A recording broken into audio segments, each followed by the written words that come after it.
Hello, my name's Andrew Nelson. I've got a small business called Nelson Harvesting. We build and operate machines for the harvesting of tree crops, specifically olives and citrus crops. I'm from a nut growing background. I spent 20 years growing walnuts and almonds, so I feel comfortable working in orchards. It's been doing it since I was a 19-year-old, spent a year in California.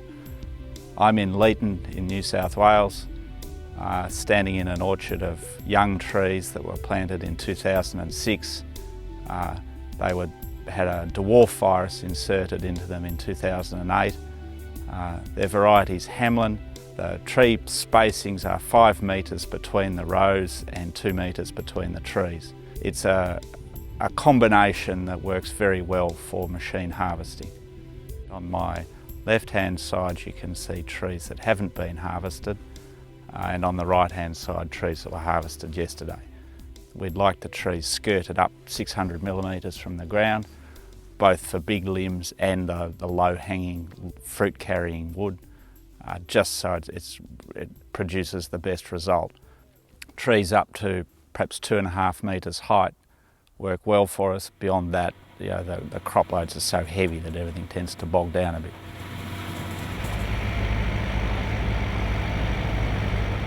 What you're looking at coming towards you is the harvester.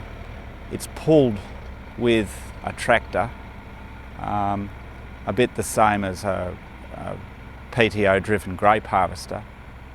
We just think tractor manufacturers can do all the really hard stuff, which leaves us to do the picking mechanism, the cleaning and the delivery systems. Yeah, I think it works well for a small business like us to not get involved in the technical side of transmissions and things like that. The harvester travels down the road in a straight line, but once it is in an orchard, the harvester slews off to the right-hand side, as you'd expect with a grape harvester. In some ways there's a lot of similarities with a grape harvester. There's a picking mechanism based on fiberglass rods, which in our case is far more sophisticated than a grape harvester. The rest of it is a big version of a grape harvester. There's floors that bring the fruit to the back of the harvester, what we call the mini conveyors, transferring fruit out to the sides, and then bucket conveyors. Across the top of the harvester there's the cross conveyor. There are cleaning fans that we've built slightly bigger than grape harvester ones. The whole machine is driven with the oil supply from the tractor, which in fence case can be very accurately controlled, and also a bank of pumps driven off the PTO. There are 7 hydraulic pumps, 6 or 8 cylinders and 6 or 8 hydraulic motors in the system. I'm uncomfortable with computers and PLCs in agricultural machinery, so it's a very simple machine. There are gear pumps, solenoids, roller motors, a few gear motors. Every effort's been made to keep it easily maintained by agricultural staff. I'm the primary designer, engineer, and depending on workload I'm also the boiler maker, the spray painter, the hydraulic fitter. I've been assisted by some very clever blokes over the years, but primarily it's my work that's got it to the point that we're at.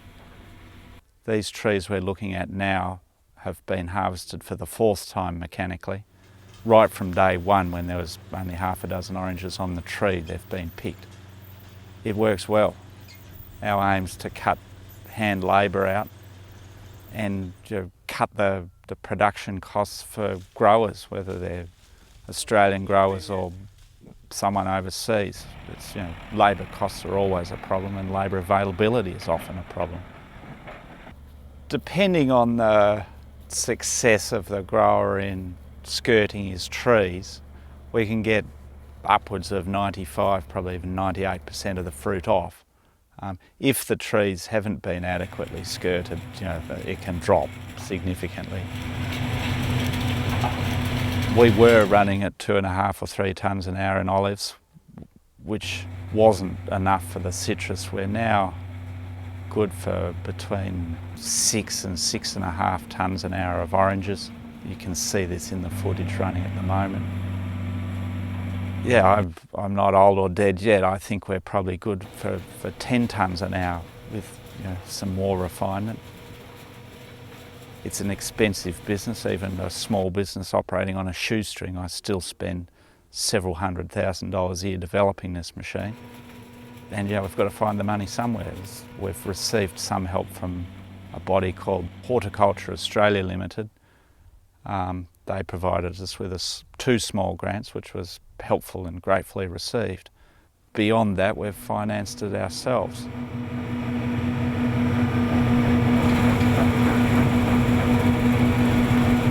Yeah, the Australian industry developed around Leeton, and to a large degree is still centred around Leeton in the MIA area of Western New South Wales. It's one great location to grow citrus trees. Further north, 400 kilometres north, the cotton industry is a big successful industry, very accustomed to using machinery for everything. There are 5 or 6 large cotton farmers up there who have planted substantial plantings of these things, and the industry is now really going to have 2 centres. There'll be this Leeton centre and further north, call it the Moree centre. Those guys have got no intention of using hand labour. There's all sorts of reasons why. Everyone knows them. It's difficult to get the labour. It's reluctant to work in wet weather, and no one blames them. This machine has requirements. It's best suited to plantings that were intended to be mechanically harvested right from the start.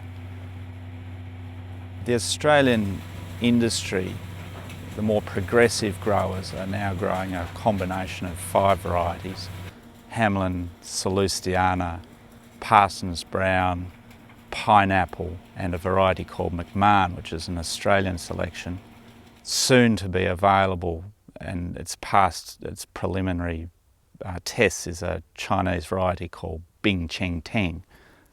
So there'll be 6 varieties which cover a 4.5 month harvesting window.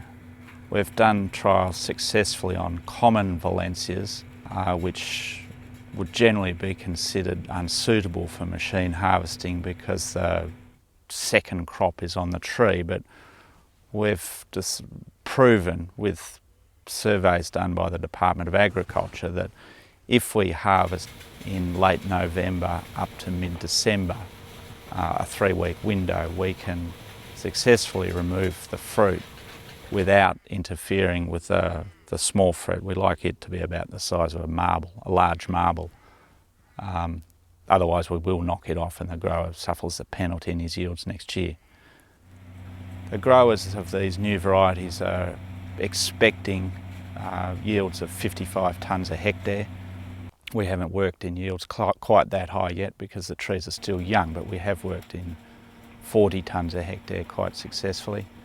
It's a lot of yield per hectare.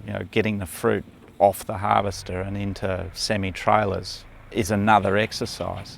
It's an easier exercise from a designing point of view, but there's still machinery involved. Generally these orchards are planted on 2 width spacings. The Leeton growers tend to be on 5 metre row centres. The cotton guys further north are on 7 metres. Depending where we're working, we would use these trailers on the wide spacings. For these close plantings behind us, the 5 metre row centres, we use these trailers here. They're both side tippers, they both work well. We like 13, 14 metres of headland at the end of the row. We prefer long rows. 600 metres long here, which is perfect. Even longer would be better. Ground that's not undulating, obviously. It's a large machine and it's quite mobile. It's surprisingly mobile, but it is still a large machine, and we have trouble where boundary fences are too close or there's irrigation channels. The cotton guys up north are well aware of all those things, so they've allowed plenty of room. And I think in time the Leeton industry, as old blocks are pushed out and new trees are planted, I'm quite convinced this is the way of the future. Machine picking on orchards designed for machine picking. It might be 15 years' time before the complete transformation of the Australian citrus industry takes place, but I'm quite sure it'll go down this path. It gives the option, or gives growers the option of either mechanically harvesting and sending fruit to the juice industries, which is what we're in the business of, or picking the fruit by hand and sending it to the packing sheds. You know, some varieties are suitable for both things. It's the dawn of a new era, I think. It's 40 years behind the grape industry, but I think we can learn a lot of lessons from them and catch up quite quickly.